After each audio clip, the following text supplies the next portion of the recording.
Aujourd'hui, à l'émission, on parle d'environnement et d'engagement sous différentes formes. Comment l'environnement peut devenir la bougie d'allumage de la création et voir sous quelle forme l'engagement d'un artiste peut se révéler. Là, quand je parle d'environnement, ça peut être très large. Genre un lieu inspirant, un édifice qu'on croise tous les jours dont on connaît pas l'histoire, les traces des changements climatiques, des déchets laissés là au hasard ou pas, ou même la réalité des animaux. Vous voyez, c'est très, très vaste. Pour en parler avec nous, Catherine Shady, artiste en bijoux contemporains, et Sylvie Lorrain, artiste multidisciplinaire.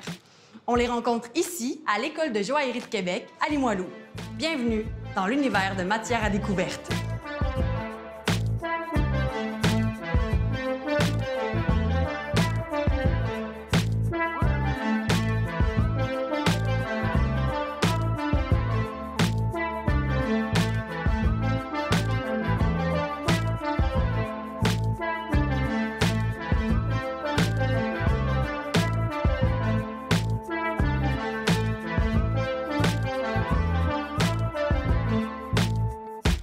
Vous me dites, c'est super intéressant. J'aimerais ça que vous me parliez justement comment votre processus créatif commence.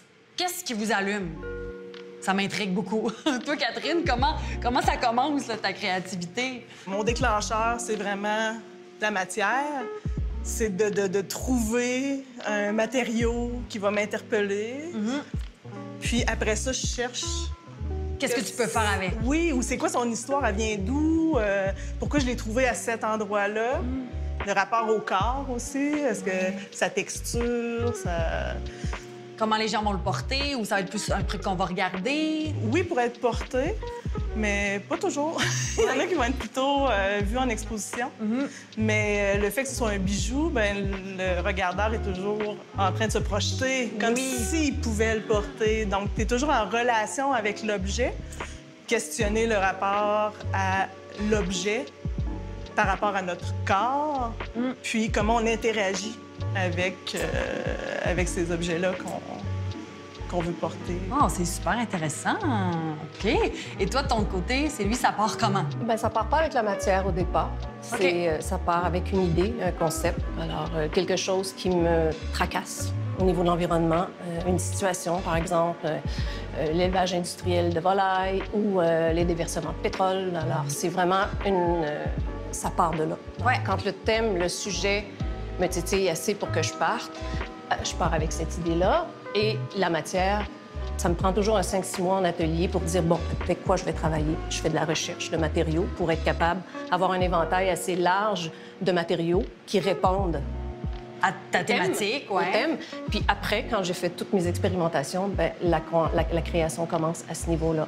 Je crée toujours des corpus, donc c'est toujours des expos solo avec 30-35 pièces. Alors, je sais pas du tout où est-ce que je m'en vais. Là, ça démarre. Donc, ça fait... Des fois, ça donne des sculptures, des fois du bijou contemporain, des fois des installations, dépendamment de... Quand je mets mes mains dans la matière me parle. Puis là, ben, ça s'en va. Puis ça se développe comme ça. Et puis, ça finit par faire un corpus. Sylvie t'a parlé d'environnement. Et puis, je sais que les deux, quand même, dans votre pratique, l'environnement, l'engagement a quand même une place très importante. Mais en même temps, je sais que c'est quand même assez différent. Toi, Sylvie, je pense que c'est politique, engagé. Oui, un message fort, décrier une situation, affirmer. Je veux que ça puisse saisir le visiteur pour le faire réfléchir. Puis essayer de faire avancer la réflexion sur les enjeux environnementaux et sociaux. Le spectateur, le public, quand il voit tes pièces, c'est sûr qu'il s'en va chez lui, puis il réfléchit, puis il y a des images fortes qui l'habitent et tout. Oui, je me souviens même, il y a une dame, pendant le vernissage, qui faisait le tour, puis elle m'a dit, « Madame, quand je vais aller à l'épicerie maintenant, là, je vais voir ma belle petite poitrine de poulet toute bien enveloppée. Là, je vais me poser des questions. D'où ça vient? Puis qu'est-ce qui s'est passé? Puis oui, ça a eu un effet fort. Et toi, Catherine, toi, je sais, tantôt, tu parlais justement de l'environnement, d'où tu trouves tes matières. Et je pense que tu as envie aussi que peut-être que les personnes qui voient tes pièces ou qui vont les porter ressentent un peu le lieu, d'où ça vient, les origines. Bien, à chaque fois que je trouve des matières, souvent, je me rends compte qu'elles sont pas indigènes. En fait, elles viennent pas nécessairement de ce milieu-là. C'est sûr qu'au début, c'était plus évident. Là. Disons, j'ai travaillé avec des biomédias de type 3. Donc, c'était des morceaux de plastique qui venaient d'une usine d'épuration des eaux à New York qui avait débordé et qui se sont rendus sur les rives du Saint-Laurent. Donc, plus récemment, c'est même des matériaux qui sont naturels qui m'ont attirée. C'est ça qu'on va regarder là, dans mon atelier là, bientôt. Donc, c'est du silex. Okay. Mais le silex qu'on trouve sur le bord du fleuve n'est pas naturel. En fait, il vient d'Europe. Donc, ce type de silex, on ne le retrouve pas au Québec. Donc, il provient vraiment des bateaux entre la fin du 16e, début du 19e, qui arrivaient d'Europe avec les cales remplies de ballast pour garder l'équilibre du bateau, de silex qu'on retrouve sur les plages, autant en France qu'en Angleterre, et qui, là, ils vidaient les cales des bateaux, finalement, sur le bord du fleuve. À Québec, Lévis, on en trouve un peu partout. Puis là, ils remplissaient des denrées là, pour retourner en Europe. Donc ça m'a parlé beaucoup. Là. Déjà, après ma base, c'était la roche qui m'intéressait à cause de sa transparence, tout ça. Puis là, j'ai découvert l'histoire. Donc, c'est toujours comme l'effet de l'humain sur son environnement, comment on a déplacé les matières, comment on va peut-être creuser dans le Saint-Laurent un tunnel, on mange les montagnes. C'est des gestes qu'on pose qui sont irréversibles. Ça laisse des traces. Ça laisse des traces, mais au quotidien, on s'en rend plus compte. On pense qu'elle était comme ça, la montagne, alors que non, ça a été transformé. Qu'est-ce que je vais aller voir là, dans ton atelier? T'es sur quoi présentement? Bien là, c'est ça. Je travaille vraiment les pièces. C'est la suite de cette série-là. Le fleuve porteur d'histoire. Donc, j'ai déjà 3 pièces de réaliser là, avec le silex. Et je vais en faire... je dois en faire d'autres pour une exposition à venir bientôt. Donc, c'est ce qui... Je vais avoir la chance de voir ça. Oui, génial! En primeur. Super. Et toi, Sylvie, qu'est-ce que je vais aller voir? Bien, moi, je travaille surtout avec des matériaux qui proviennent de notre surconsommation. Donc, quand je parlais de recherche de matériaux tout à l'heure en atelier, bien, c'est de les transformer, travailler la matière, la déconstruire pour que je puisse avoir un visuel différent. Alors, présentement, je travaille sur une installation. Il y a déjà un titre, c'est Requiem pour un poisson. Donc, c'est de reconstituer un cimetière marin avec les poissons que l'on perd à chaque année, autant dans nos rivières, nos fleuves, qu'au niveau de ce qu'on trouve comme type de poisson dans l'océan. Et ça va être fait qu'avec des matières recyclées. Wow! Bien, j'ai hâte de voir où est-ce que tu vas être rendu. Et toi aussi. Merci de me donner la chance d'avoir accès à vos créations.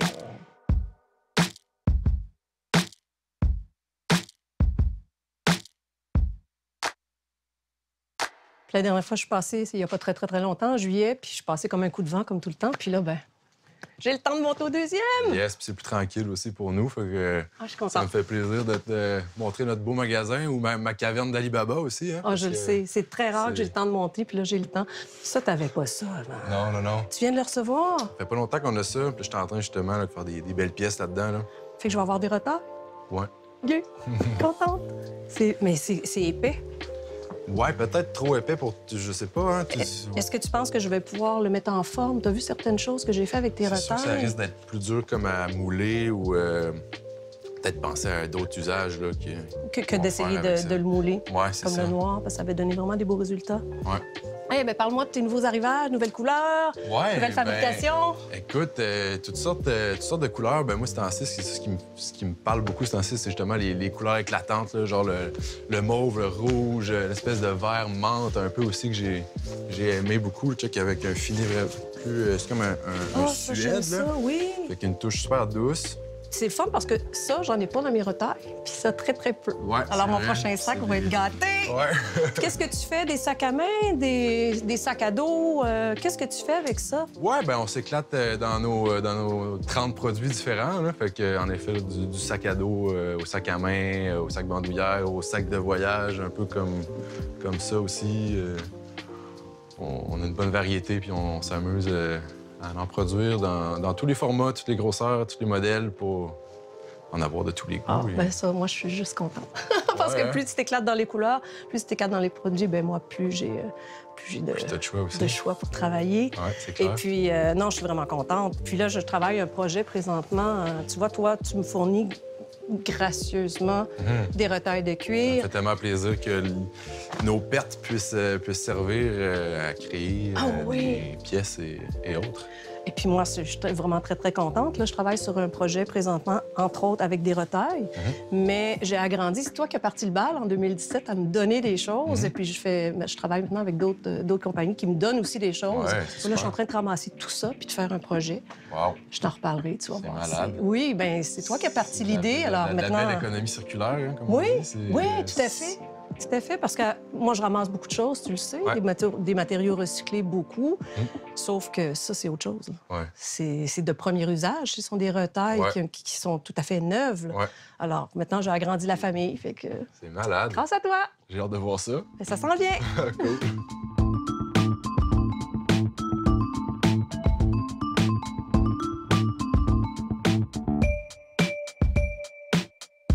Requiem pour un poisson? Oui. Je me souviens, tu avais fait... Oh, j'ai hâte d'en entendre parler. Oui, mais ça. Qu'est-ce que c'est? Ça va être une immense installation. Ouais. Faite d'objets récupérés, évidemment. Tu connais un peu ma démarche. Oui. Alors, j'ai récupéré, quand on est allé à Kamouraska, beaucoup de cuir. Là, j'ai récupéré de grandes bannières qui viennent d'une université. Tu sais, ce qu'on retrouve dans les gymnases, là, Ah oui, accrochées pour au les plafond. équipes, l'équipe basket- championne de volleyball et Exactement. tout. Donc, j'en ai 14. Wow. Première étape, je les ai sablés, puis il y a une première couche de peinture. OK. Ouais. C'est très grand, là, ça a 8 pieds de haut. Donc, ça va être un des éléments de Requiem pour un poisson. Ah, mais je peux peut-être te montrer. Regarde, rapidement. Tu vas mieux Oui, comprendre. on aime ça, des dessins. Donc, c'est un grand parcours.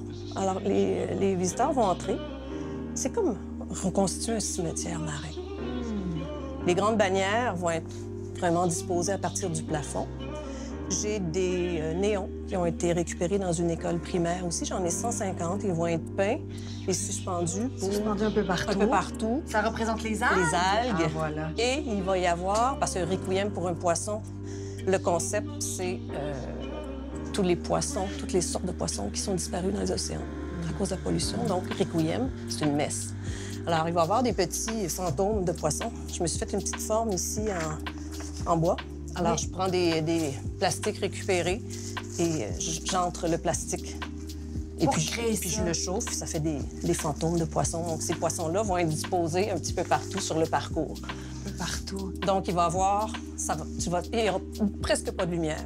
Donc, ça va être assez sombre partout. Puis, il va y avoir le Requiem de Mozart qui Et va on jouer. va la musique, évidemment, Alors, avec les ça. gens vont se promener là-dedans. Et Ça va être toute une expérience. Ben, je veux que ça soit un peu saisissant aussi parce que c'est une messe. Oui. Ça va être présenté où? Pour l'instant, j'ai pas eu de réponse. Ah, OK. J'envoie mon dossier un peu partout. On croise les doigts. On croise les doigts. Ben oui.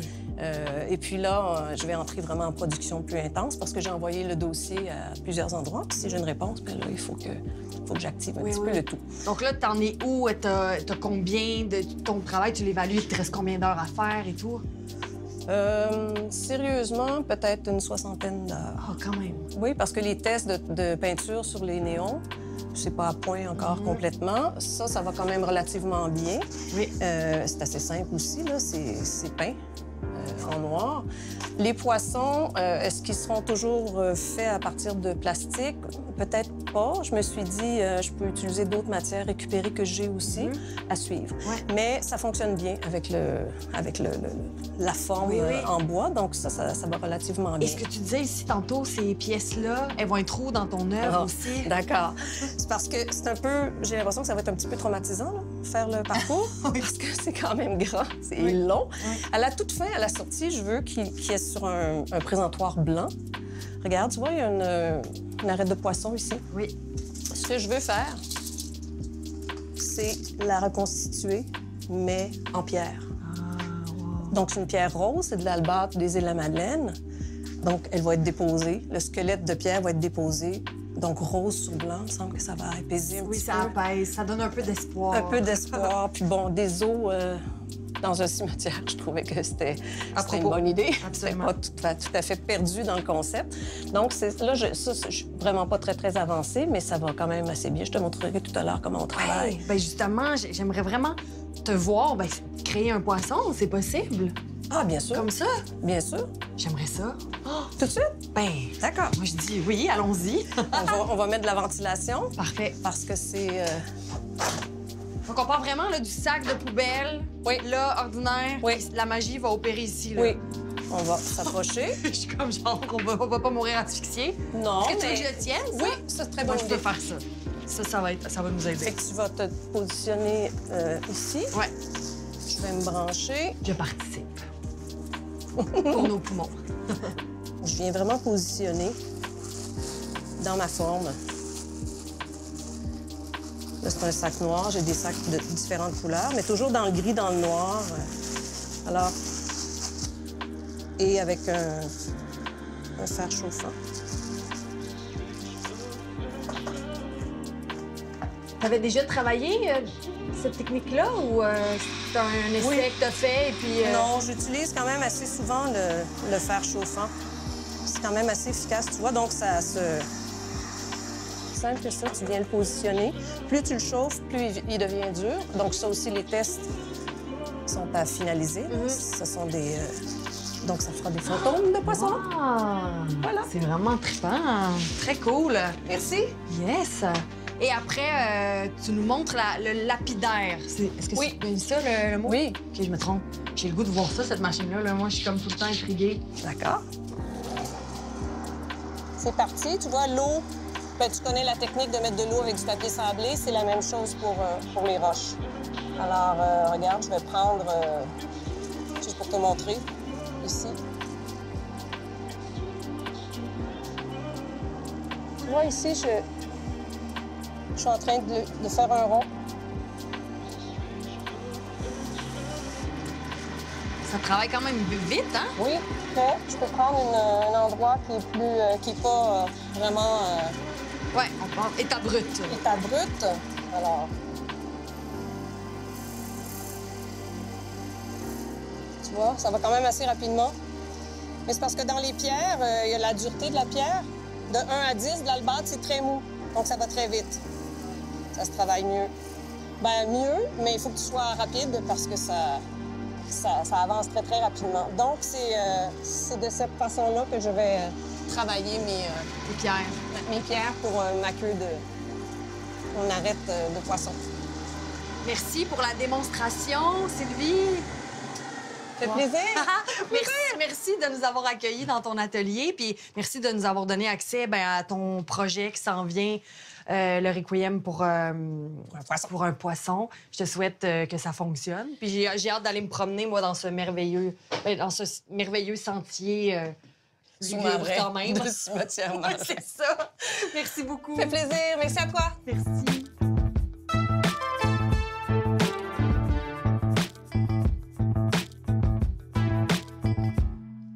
Bonjour, David. Bonjour, Catherine. Ben, je suis contente de te rencontrer ici. Le bord du fleuve ici, c'est un grand livre d'histoire. Une chose que tu peux dire en faisant tes bijoux, c'est que ton bijou, bien, il représente énormément de ce qu'on est. Parce que s'il n'y avait pas eu de silex, on ne serait pas là. Parce que le silex est lié étroitement, c'est probablement la pierre la plus liée à l'histoire de l'humanité. Parce que rapidement, on a découvert ses propriétés tranchantes. Quand on le casse, le silex, bien, ça devient très, très, très tranchant comme ça. Ici, l'intérieur, c'est très tranchant. Et rapidement, on a découvert ça pour faire des armes, faire des pointes de projectiles. Alors, en Europe, les peuples néandertals utilisaient cette pierre-là pour faire des pointes de projectiles pour aller à la chasse. Grâce à ça, bien, les groupes humains ont réussi à grossir, à peupler et coloniser d'autres continents. Et par la suite, bien, on a découvert aussi que quand on frappe le silex avec une autre pierre très dure, ça fait des étincelles. Alors, c'est ce qu'on utilisait comme pierre à feu, soit pour allumer un feu ou soit pour les armes. Puis encore aujourd'hui, on utilise le silex en chirurgie pour faire des outils extrêmement tranchants. Les chirurgiens utilisent encore le silex pour se faire des outils tranchants. Alors, c'est pour ça qu'on peut dire que c'est très lié à l'humanité. Je trouve ça intéressant ce que tu dis par rapport à l'humanité, etc., puis que ça a permis de se développer. Justement, tout mon travail est à propos des paysages construits, des cycles des matières, puis dans le fond, c'est ça, l'humain qui transforme le paysage. Souvent, on pense que c'est naturel, puis finalement, on se rend compte, ah ben non, justement, comme le silex, ça vient pas d'ici. On est dans un paysage, on est sur une plage, on pense que c'est naturel, puis on pense que les premiers habitants ont découvert ça, on est dans un milieu qui a été transformé.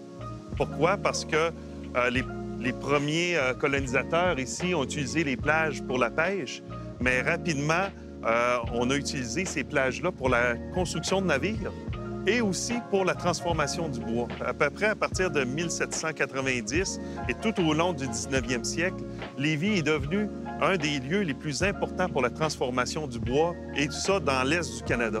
Alors, si on regarde toutes les plages autour, bien, le bois arrivait de l'Outaouais dans des gros rafts par le fleuve et on poussait ces rafts-là sur les plages. Et là, bien, il y avait des armées d'ouvriers qui transformaient ce bois-là pour pouvoir le charger à bord des navires à voile.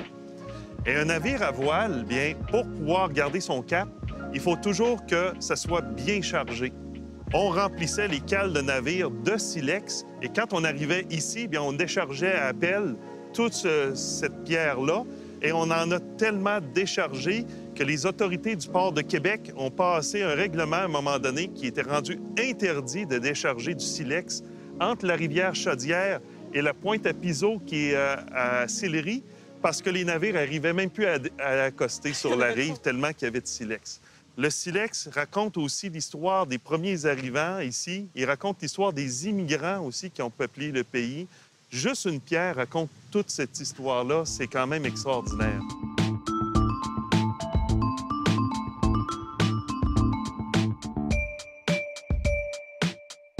Catherine, on est dans ton atelier à Lévis. C'est dans ta maison? Ici, c'est l'espace atelier traditionnel. Moi, mon métier, c'est sûr, c'est joaillière avant tout, là. Oui. Donc, c'est ça dans quoi j'ai étudié. C'est sûr que là, présentement, ce que je fais comme pièce, oui. La joaillerie, bien, à l'origine, c'est le montage des gemmes, donc des pierres précieuses. Bon. Donc, moi, ce que je fais, c'est je montre des choses qui sont précieuses pour moi, pour le propos que je vais aborder, mais c'est une autre approche du bijou. Donc, c'est ici que tu travailles plus ton bijou, dans le montage et tout ça? Oui, puis la transformation du métal aussi, donc l'assemblage. Par exemple, la pièce que je suis en train de travailler, c'est une pierre de silex. Oui, tu m'avais parlé de cette œuvre-là, OK. Effectivement. Ouais. Donc, c'est sur ça que je travaille là, en ce moment. Là, c'est dans la série Le Fleuve, porteur d'histoire. Puis, ces pièces-là, c'est chercher sa stabilité. Donc, j'essaie de trouver des façons d'assembler. En fait, pour chaque pierre, c'est différent, donc je dois vraiment m'approprier la forme, puis trouver une façon de la suspendre, puis pour qu'on arrive à un certain équilibre. Okay. Au niveau du poids. Donc, je fais des tests, là. C'est pour ça que j'ai mes petits bouts d'aluminium là, pour aller voir si ça... C'est au bon endroit. Si ça fonctionne bien. Donc, c'est un type de sertissage qui est vraiment pas traditionnel à la joaillerie. Donc, je m'amuse beaucoup avec le métal, je l'étire, puis jusqu'à temps que j'arrive à une façon... Donc, c'est ça. Donc, c'est de trouver, finalement, comment... La balance. La balance, l'équilibre, donc... Et là, t'es rendu où, justement, dans tes étapes de création? Oui, bien là, présentement, dans la pièce que je suis en train de faire, bien là, elle est plus avancée, dans le sens que là, l'armature est faite. Oui, certainement. Wow. Là, il y a eu un jet de sable dessus là, pour donner une texture sur l'argent, donc sur ça. Puis là, après ça, je vais aller le noircir. Donc là, il sera plus argent, là, le métal. Ouais. Pour ce qui est de la pierre, là, vraiment, je suis allée... Il y en a que j'ai trouvé comme ça au départ, où vraiment on a une texture qui a été naturellement enlevée par les marées, hein, le temps. Puis là, dans les autres pierres que j'ai décidé d'aller moi-même chercher cette trace-là, cette usure-là. Donc là, c'est plus... on est rendu là. Dans la cave. Wow! Fait qu'on descend en bas? Oui.